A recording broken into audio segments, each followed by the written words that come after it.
प्राची के लिए रणबीर मारेगा सिद्धार्थ को और हो जाएगा सिद्धार्थ बेहोश। जी हाँ दोस्तों, कुमकुम भाग्य के आने वाले धमाकेदार एपिसोड में जब रिया सबके सामने सिद्धार्थ को गुमराह करती हुई गुस्से से कहेगी कि प्राची के पेट में बच्चे की रणबीर की प्रेगनेंसी रिपोर्ट नेगेटिव आई है, इसलिए अब तुम सच सच बता दो कि प्राची के पेट में किसका बच्चा है। गॉड डैम इट, सच सच बताओ। तभी यह सुनकर सेठ कहेगा मैंने कितनी बार कहा प्राची के पेट में मेरा कोई बच्चा नहीं है। तभी रिया कहेगी सच सच बताओ, तुम्हारा ये झूठ हमें नहीं सुनना, तुम दोनों का क्या रिश्ता है इस पूरे घर को पता है, इसलिए गॉड डैम इट सच सच बताओ प्राची के पेट में आखिरकार किसका बच्चा है। तभी यह सुनकर सेठ सोचते हुए कहेगा मेरा, प्राची के पेट में मेरा बच्चा पला है एंड वो मेरे बच्चे की माँ बनने वाली है। यह सुनकर अचानक से रणबीर को काफी ज्यादा गुस्सा आ जाएगा और गुस्से में रणबीर कुछ भी सोचे बिना सेठ के करीब चला जाएगा और सेठ का कॉलर पकड़ के काफी गुस्से के साथ धक्का मार के दीवार के पास ले जाते हुए कहेगा तेरी इतनी हिम्मत, मेरी प्राची के बारे में तूने ऐसा कहा। तभी जब सेठ कहेगा कि जो है वो है, तभी रणबीर गुस्से से सेठ के चेहरे पर मारने लगेगा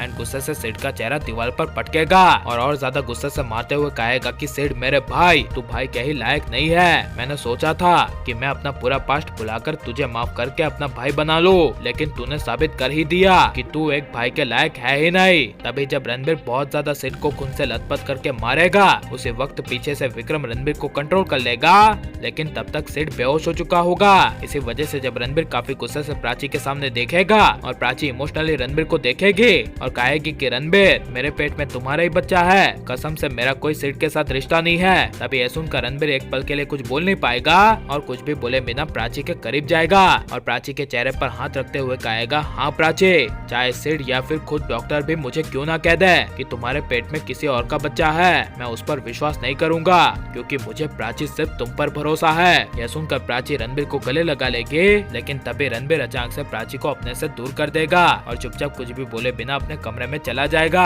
और कमरे में प्राची और उसकी पुरानी यादों को याद करते हुए रोएगा। और लेकिन जब पल्लवी रणबीर को प्राची के खिलाफ भड़काने के लिए रणबीर के पास आएगी और रणबीर को कहेगी कि बेटा रणबीर, मैं तो पहले ही कहती थी प्राची हमारे लिए और इस घर के लिए सही नहीं है, लेकिन तूने बेटा रणबीर हमारी बात ही नहीं मानी। तभी यह सुनकर रणबीर कहेगा जस्ट शट अप मॉम, आप मुझे कुछ देर के लिए अकेला छोड़ेंगे। तभी यह सुनकर पल्लवी रणबीर को अकेला छोड़कर चली जाएगी और पल्लवी काफी गुस्से से प्राची के पास जाकर प्राची को गुस्से से कहेगी अब तुम इस घर से चली जाओ, यह इस घर में साबित हो चुका है कि तुम्हारे पेट में मेरे बेटे रणबीर का बच्चा नहीं बल्कि सेठ का बच्चा है, इसलिए इस घर को छोड़कर अपने सेठ के साथ चली जाओ। यह सुनकर प्राची जोर से चिल्लाकर कहेगी कि ये बच्चा सिर्फ और सिर्फ रणबीर का ही है और अगर आप सोच रहे हैं कि आप लोगों के बिना मेरे और मेरे बच्चे का कुछ नहीं हो पाएगा तो ये ध्यान रख लेना, मैं जा तो रही हूँ लेकिन मेरे बच्चे के साथ वापस लौटकर इस घर में मैं जरूर आऊंगी, ये मेरा वादा है और सबको एक ना एक दिन एहसास होगा कि मेरा बच्चा रणबीर का ही है। ये सब कहकर गुस्से से प्राची अपने कमरे में सामान पैक करने के लिए चली जाएगी और लेकिन प्राची को ऐसे घर को छोड़ देना चाहिए क्या नहीं, और रणबीर प्राची को अलग रहकर उन्हें अपनी एक नई जिंदगी की शुरुआत करनी चाहिए क्या नहीं, और आप प्राची को रणबीर के बच्चे की माँ के रूप में देखना चाहते हैं क्या नहीं, ये सब हम कमेंट में जरूर बताएं और आप लाइक शेयर हमारे चैनल को सब्सक्राइब करें।